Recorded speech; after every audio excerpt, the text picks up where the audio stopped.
तो हमने यहाँ तक अभी पढ़ लिया था। एक्चुअली ज़रा सा थोड़ा सा टेक्निकल इशू हो गया था। इसकी वजह से थोड़ा सा ये अलग सा पार्ट मुझे बनाना पड़ रहा है। थोड़ा सा इधर देखिए, बस कुछ मिनट की और क्लास बाकी रह गई है।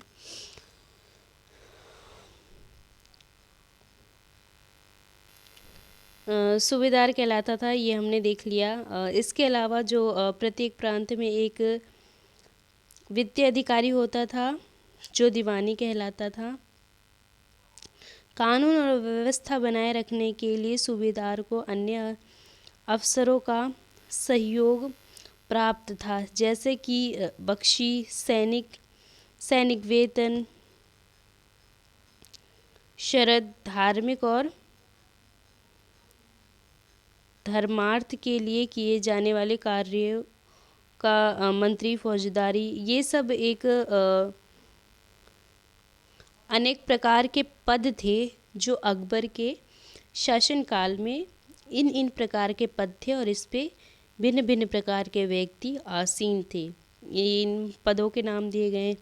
बख्शी होते थे, सरद होते थे, फौ फौजदार, कोतवाल, ये सब होते थे। और ये देखिए, ये है जहांगीर के दरबार पर नूरजहाँ का प्रभाव। देखिए, जो जहांगीर था उनके शासनकाल में जो नूरजहाँ थी, वे एक जानी मानी हस्ती थी और इनका प्रभाव अधिक रहा है इन पर, जहांगीर पर नूरजहाँ का अधिक प्रभाव रहा है। तो इनका जो विवाह हुआ था 1611 में जहांगीर के साथ इनका विवाह हुआ था। और जहांगीर इनसे, नूरजहाँ से इतना अधिक प्रभावित था कि उन्होंने ऐसे सिक्के जारी किए जिसमें नूरजहाँ की आकृति छपी थी। चांदी के सिक्के इन्होंने जारी किए थे।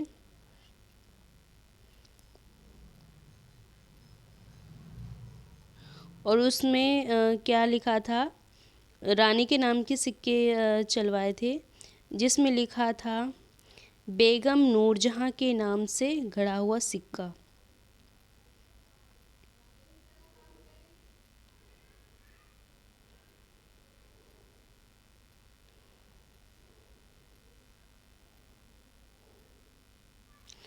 और जो नूरजहाँ थी वे समय समय पर जहांगीर को अपना सहयोग प्रदान करती थी और उनकी जो प्रशासनिक व्यवस्था थी उनमें अपना सलाह देती थी, अपना सलाह मशवरा देती थी। इसके अलावा उन्हें सहयोग प्रदान किया करती थी।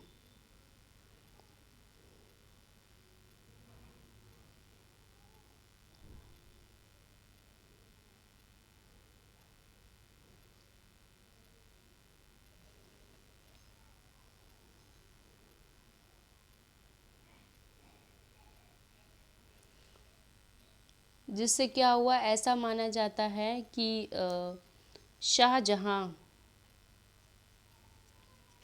जो हैं वे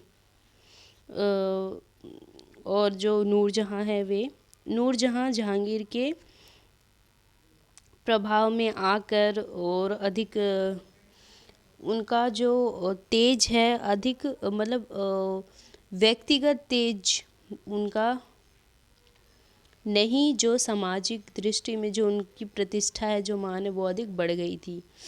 तो उनको सब लोग चांद जैसे वैभवशाली मानने लग गए थे। और ये नूरजहाँ का फरमान है। इससे ये पता चलता है कि उसकी दरबार में और प्रशासनिक व्यवस्था में भी अधिक अच्छा प्रभाव रहा है। अकबर के अभिजात बड़े सेनाओं का संचालन करते थे और बड़ी मात्रा में वे राजस्व खर्च करते थे। जब तक वे वफादार रहे, साम्राज्य कार्य सफलतापूर्वक चलता रहा, परंतु 17वीं शताब्दी के अंत तक कई अभिजातों ने अपने स्वतंत्र ताने बाने बुन लिए थे। साम्राज्य की प्राप्ति, उसकी वफादारी उसके निजी हितों के कारण कमज़ोर पड़ गई थी। 1570 में अकबर जब फतेहपुर सीकरी में था तो उसने उलेमा, ब्राह्मणों और देखिए क्या हुआ। 1570 में जब ये फतेहपुर में थे अकबर, तो उन्होंने एक इबादत खाने की स्थापना करी थी। इबादत खाना, इस इबादत खाने में वे क्या करते थे, वे विभिन्न प्रकार के धर्मों के जो भी मुख्य व्यक्ति होता है, जैसे कि यहाँ पे जैसे कैथोलिक चर्च की बात करी है, इसमें जेसुइस्ट पादरी हो गए, ईसाई के को जो नेतृत्व करने वाले जो हो गए, वे हो गए पादरी, जो कि चर्च में आसीन हुआ करते थे। और वैसे ही हिंदू धर्म जैसे मंदिर में रहते हैं, जैसे ब्राह्मण हो गए, ये सब जो होते हैं विभिन्न प्रकार के धर्म के जो प्रमुख व्यक्ति थे, इनको इबादत खाने में इकट्ठा करते थे अकबर, और उनके साथ अलग अलग धर्मों पर चर्चा करते थे। तो अब इसका जो विचार आया वो अकबर को कहाँ से आया? अकबर को अपने जो साम्राज्य संचालन में विभिन्न प्रकार के लोग जो होते हैं, तो उन्हीं मन में विचार आया कि जैसा लोग बताते हैं वैसा ही उसे मान लेना किसी भी प्रकार ये मतलब उचित नहीं है, ठीक नहीं है। तो इस प्रकार उन्होंने 1570 में इबादत खाने की स्थापना करी थी, जिसमें विभिन्न धर्मों की आचरण और विभिन्न प्रकार की शक्तियों आदियों का मतलब उसमें चर्चाएं होती थी। इसके अलावा उन्होंने फिर आगे चल के इसी के माध्यम से आगे चलकर इन्होंने सुलह कुल की स्थापना करी। सुलह कुल क्या होता है? मतलब सर्वत्र शांति, हर एक जगह शांति। इसमें सुलह कुल में कई प्रकार के आगे देखिए अगले चैप्टर में या आगे आता है, तो हम उसके बारे में पढ़ेंगे। मतलब उसमें एक चित्र के माध्यम से बताया गया है कि चित्र कुछ इस प्रकार का बना है, जैसे जो शेर है वे और एक बकरी दोनों एक साथ दिखा रहे, साथ में शांति से बैठे, और ऐसे विभिन्न प्रकार के चित्रों के माध्यम से बताया गया है। मतलब कि ये अकबर अपने साम्राज्य में शांति स्थापित करना चाहता था, चाहे वह बड़े राजघराने से हो, चाहे वे आम प्रजा हो, चाहे वे आम जनता हो। अपने जो साम्राज्य है उसको कुछ इस प्रकार से वे रखता था। मतलब वहाँ पे न्याय का शासन था, कहने का मतलब।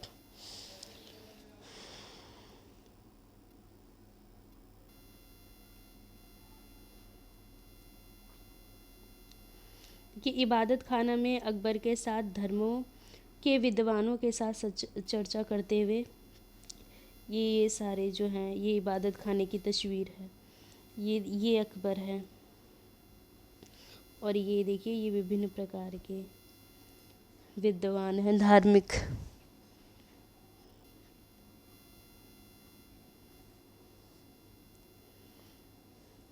इसका केंद्र बिंदु थी नीति शास्त्र की एक व्यवस्था जो सर्वत्र लागू की जा सकती थी, जो इसमें केवल सच्चाई, न्याय और शांति पर बल देती थी। सुलह कुल किस पे देता था? बल देता था सच्चाई, न्याय और शांति पर। इबादत खाना उसी से संबंधित था। पहले इबादत खाना बना, फिर सुलह कुल उसकी एक शाखा है, वे बाद में निकलकर सामने आई। अबुल फजल ने सुलह कुल के इस विचार पर आधारित शासन दृष्टि बनाने में अकबर की मदद की। शासन के इस सिद्धांत को जहांगीर और शाहजहां ने भी अपनाया। सुलह कुल का जो सिद्धांत था वे आगे चलकर उनके पुत्र जहांगीर और जहांगीर के पुत्र शाहजहां ने भी अपनाया था। 17वीं शताब्दी और उनके पश्चात मुगल साम्राज्य। मुगल साम्राज्य के प्रशासनिक और सैनिक कुशलता के फलस्वरूप आर्थिक और वाणिज्य समृद्धि में वृद्धि हुई। अब देखिए मुगल साम्राज्य जो जब था, इसके अलावा 17वीं शताब्दी में क्या हुआ था, ये इसका पतनोन्मुख होने लग गया था। तो ये उसकी व्यवस्था की बात कर रहा है। तो इनकी जो पहले तो सैनिक व्यवस्था कुशल थी, प्रशासनिक व्यवस्था कुशल थी, आर्थिक व्यवस्था भी कुशल थी और वाणिज्य व्यवस्था भी कुशल थी। इसके अलावा जो विदेशी यात्री थे वे सब भी आए थे। जो अंग्रेज़ों का आवागमन शुरू हुआ था वो अकबर से पहले ही शुरू हो गया था। तो व्यापारिक व्यवस्था भी अच्छी थी। इसके अलावा हमारे भारत को सोने की चिड़िया भी कहा जाता था। इस प्रकार की कुछ अपने जो धनी देश वाली कहानी है वे भी प्रचलित थी। और जो यात्री आए थे वह प्रचुरता के साथ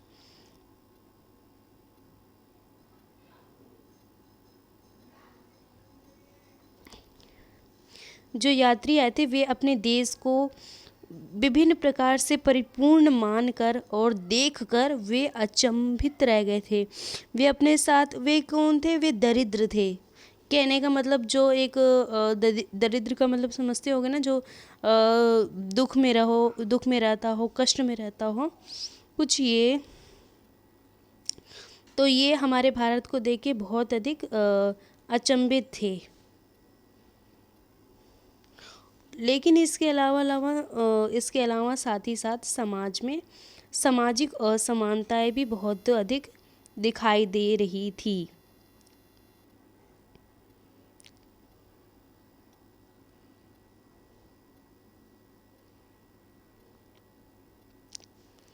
इसके अलावा जो मनसबदार थे वे उच्च पदों पे आसीन तो थे ही, इसके अलावा उनके जो वेतन थे उसमें भी कई प्रकार के उतार और चढ़ाव आए थे। इसके बाद हम आगे बढ़ते हैं। जो मनसबदार थे वे अपनी आय का बहुत बड़ा जो हिस्सा था वस्तुओं पर लगाते थे, तो उनको व्यक्तिगत थोड़ा जो खर्च होता था उन्हें कुछ कम मिलता था।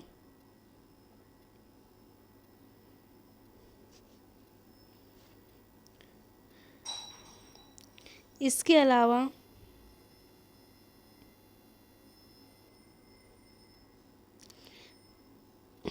जो किसान थे और शिल्पकार थे और ये सब थे, इनके पास कुछ धनों का अभाव हुआ करता था, जिसके कारण वे आगे चल के बहुत गरीब हो गए थे, क्योंकि उनको कर वगैरह समय समय पर प्रदान किया जाना था राजकीय व्यवस्था में। और जो उत्पादन शक्ति थी वे अभी आगे, हालांकि शुरुआत में ये बढ़ी थी लेकिन आगे चलकर घटती चली गई। औरंगजेब के शासनकाल में इसकी जो शक्ति थी और अधिक कम हुई।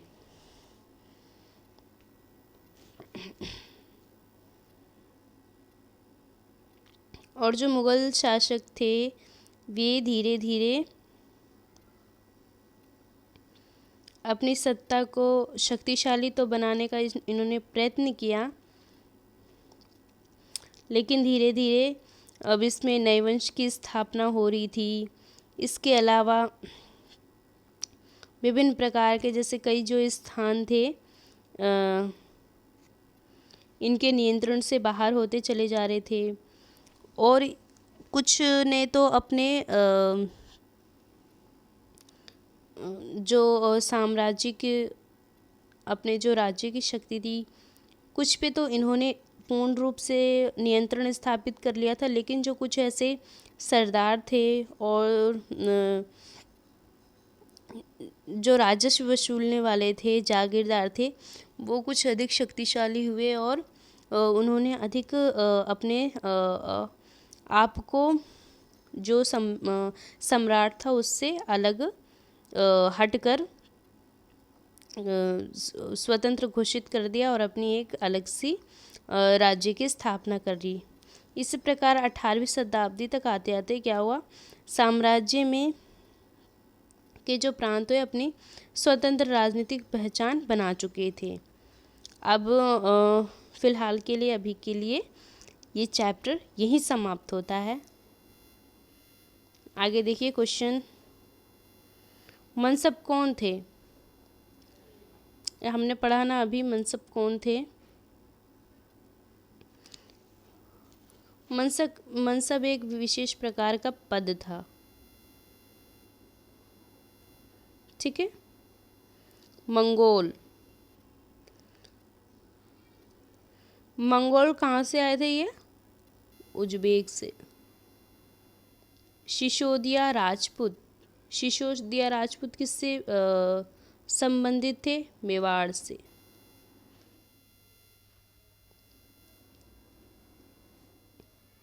राठौर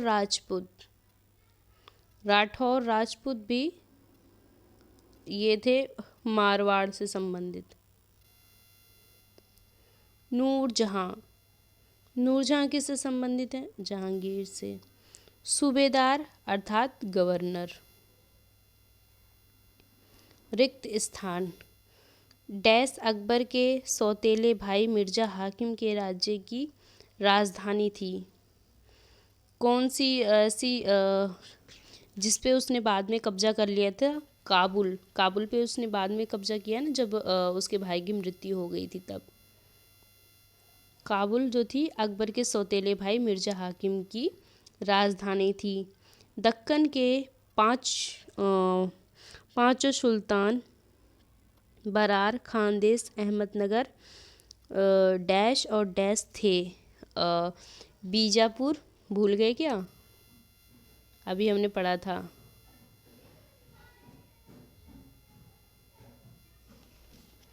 बीजापुर।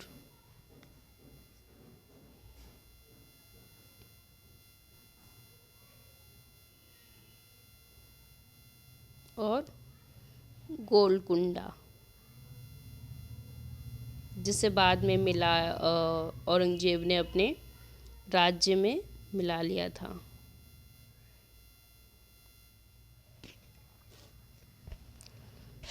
यदि जात एक मनसबदार के पद पर और वेतन का द्योतक था तो सवार उसके डैश को दिखाता था। सवार क्या दिखाता था? सैन्य उत्तरदायित्व को दिखाता था। किसको दिखाता था?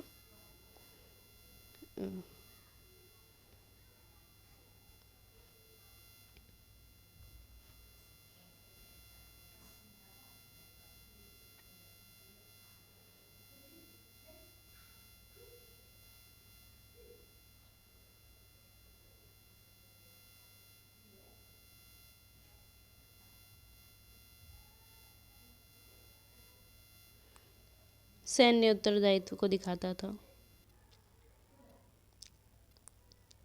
अकबर के दोस्त और सलाहकार अबुल फजल ने उसकी डैश के विचार को गढ़ने में मदद की, जिसके द्वारा वह विभिन्न धर्मों, संस्कृतियों और जातियों से बने समाज पर राज्य कर सकता था। सुलह कुल ये अकबर ने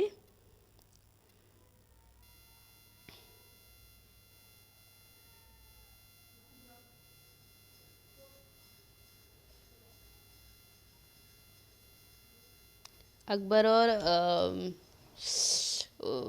अबुल फजल ने मिलकर इसकी स्कूल की क्या करी थी?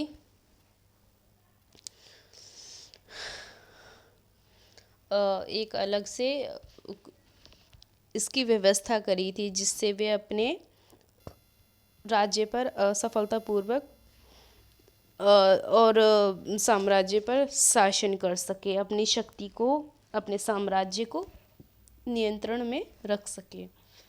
तो ये चैप्टर यहाँ कंप्लीट, और आगे के क्वेश्चन आंसर आप खुद करेंगे। आज के लिए बस इतना ही। आप मिलते हैं अपने अगले चैप्टर में, तब तक के लिए बाय बाय।